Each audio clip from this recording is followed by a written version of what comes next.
All right, 26 minutes before the top of the hour, let's go out to Texas again, where we have on the phone Texas Senator Ted Cruz, who I understand is going from shelter to shelter to find out what the people need. Senator, thanks for joining us. Can you give us an idea of the messages you're getting from the people about what they need at this hour? Well, good morning. It's good to be with you this morning. So I'm right now at the George R. Brown Convention Center, which is in downtown Houston. It's the largest shelter that was stood up. It has a capacity of about 5,000. As of last night, we had over 9,000 people here. And people are doing well. The conversations I've had, the overwhelming sentiment is gratitude. People who've been pulled from their houses, people who've been airlifted off by helicopters as water rose through their homes or walked through rushing water to get out. People who've lost everything. More than anything, they just expressed gratitude to be alive and to be safe.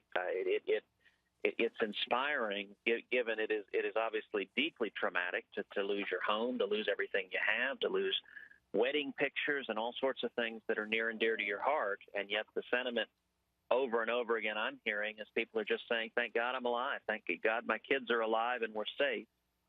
And people are starting to they've escaped the rushing waters, and then people are now starting to think about the difficult task ahead of us of rebuilding in the wake of this horrific storm. Senator, what do they need at these convention centers where these shelters are popping up? Do they need diapers, bottles, formula, food? Has anyone told you exactly what they're lacking? So it varies shelter by shelter. I was here at the George R. Brown shelter 2 days ago, and you just had Houstonians driving up with arms full of diapers, arms full of clothes, and just donating them in large numbers. And it was, so I spent much of the morning we were serving chili for dinner, so just helping serve chili to the folks there. And then there were just piles and piles of clothes that had been donated. And so each person there was able to pick out clothes that they liked, and we were helping them sort through and find sizes that fit them, because, for many people, the clothes on their back is all they got out with. Right. Today, even though the rain hasn't stopped, today is going to be an additional challenge. What are you doing to coordinate with the governor to open up more shelters and getting these people things like change your clothes, food, a pathway to getting some money to get into a hotel? Well, all of that is getting stood up through FEMA. FEMA is the central point on helping people find housing, depending on what the condition of their home is. Some people who fled their home may not have been flooded. They may be able to return. They may be able to return today or tomorrow, depending on the conditions of the roadways. The roads in Houston itself are a lot clearer. The heart of the storm has now moved over to Beaumont and to Louisiana. So Beaumont is getting pounded right now. In fact, I just saw a picture of the I-10 freeway that was covered in water and actually had waves with whitecaps in the middle of the freeway. I mean, this is a frightening storm, and people are continuing very much to be in harm's way. Here, the process, in terms of you were asking what people need at the shelters. What I would suggest to folks, if you want to help out, is to go to the websites of either the Red Cross or the Salvation Army. Both are coordinating massive relief efforts, and they can give you opportunities to volunteer, whether you're in the Houston area where there are shelters all around, but there are also shelters in Austin and San Antonio and Dallas of people who are fleeing this disaster. And so you can, if you live in Texas, you can go and volunteer at the shelter, and I would encourage you to do that. They also can list items that they need, and that varies shelter by shelter in terms of the donations that are needed, and of course financial contributions to help purchase what's needed. All of those are ways to help as an immediate step. Senator, you're right to point out that in some places it remains a survival mode, search and rescue. In others, they're starting to look at recovery. And that conversation inevitably moves to the size and scope and speed of federal support. We had the Governor Chris Christie on this program earlier. He had some pretty pointed comments to say about how some reacted to the Sandy bill and what that should say about how Texas gets support. Take a listen to what he had to say. We're going to get your reaction. Senator Cruz's, accusation that 2/3 of the Sandy bill was pork is absolutely ridiculous. Washington Post did a fact check on it yesterday that is consistent with what I remember at the time. There was a Senate bill that had some of that, and it all got stripped out.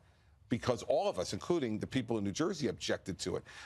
They were playing politics with it, okay? They were all getting ready to do what they wanted to do for 2016 and make themselves seem like the most conservative person. The fact of the matter is, there's not a liberal conservative way to deal with people who are drowning and dying. Strong comment, Senator. What are you looking for in Harvey?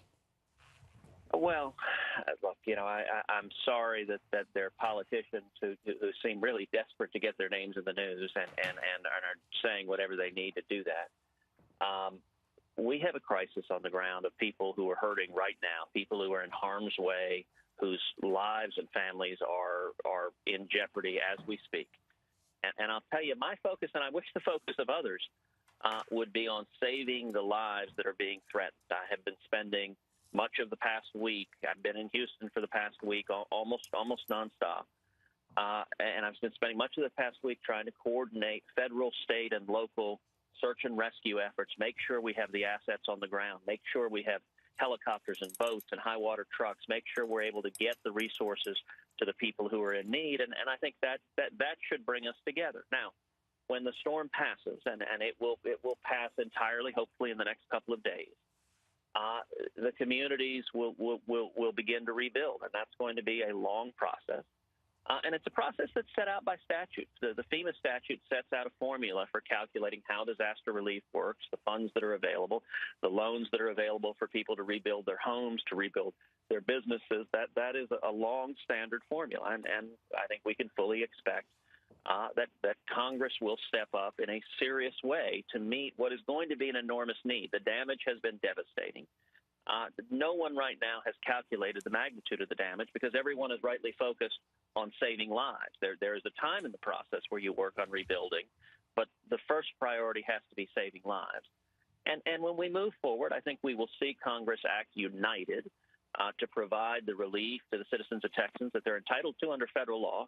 Right. I know we have the commitment of the president. The president unequivocally gave his strong commitment to doing so. And for folks who are focused on raising political shots and snipes about the Sandy bill, facts matter. And a simple fact is that Sandy bill was over $50 billion, and 70% of it was non-emergency. Only 30% of the funding was emergency funding for the victims of Sandy. A part of that Sandy bill was money for fisheries in Alaska. Right. You want to see something just pure Harvey. Right. Unfortunately, Senator, that's we're up against a break here. But I think you got your point across, and I think that going from shelter to shelter is a great thing to do. Appreciate it. Well, Thanks, and Senator. I just want to say to the listeners how grateful we are for their prayers, their love, and their support for the people of Texas. Yeah. Senator Ted Cruz, thank you. Thank you, sir. Appreciate it.